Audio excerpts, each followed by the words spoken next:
Imagine living in a house where the unexplainable becomes routine. I live in a haunted house. I know at least one woman is still here. My house was built in 1994. We moved in 2007, and the neighbors on both sides have lived in this neighborhood since '94. We are the sixth owners of the house. The neighbors are aware of the presence of something unexplainable as they talk to the previous owners.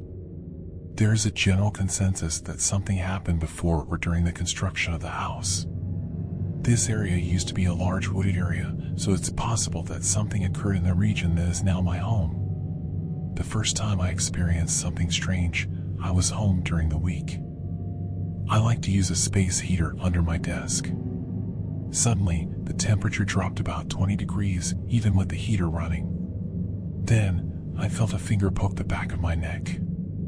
I turned around, thinking maybe my wife had come home for lunch, but that was odd because she works 30 minutes away. There was nothing behind me. I said, "You're not supposed to be here, you need to leave." As soon as I said that, the temperature returned to normal. A few months later, I was working as a network engineer at a financial company during the night. It was snowing heavily, and everyone was told to work from home and avoid the roads. Around 3 a.m., I told the team I needed to use the bathroom. I crossed the living room and did what I needed to do. When I returned to my office and went to close the door, it stopped a few inches from shutting.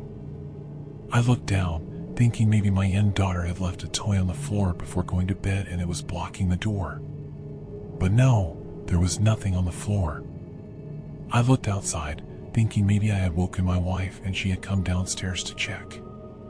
But no, it wasn't my wife. I asked, "Is someone there?" I heard a female voice I had never heard before whisper, "Yes." This time, I said, "I've told you before, you're not welcome here, and you need to leave now." As soon as I said that, the door closed completely. Since then, we've turned that room into a guest bedroom. When relatives or friends are visiting, it's not uncommon for us to come downstairs and find a guest sleeping on the couch instead of the room because they feel uneasy there, like someone is watching them.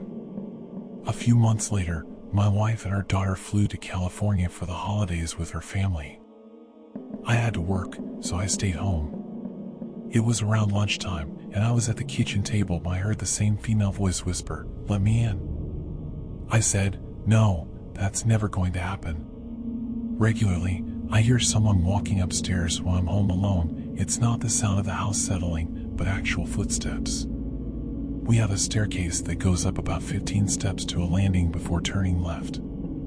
If I'm sitting in the corner of the couch downstairs, I can see the staircase. Regularly, I see a female figure standing on the landing out of the corner of my eye, but as soon as I turn my head, she disappears. As I said, we've lived here with this since 2007, and aside from the eerie feeling that I'm not alone when the house is empty, nothing bad has happened.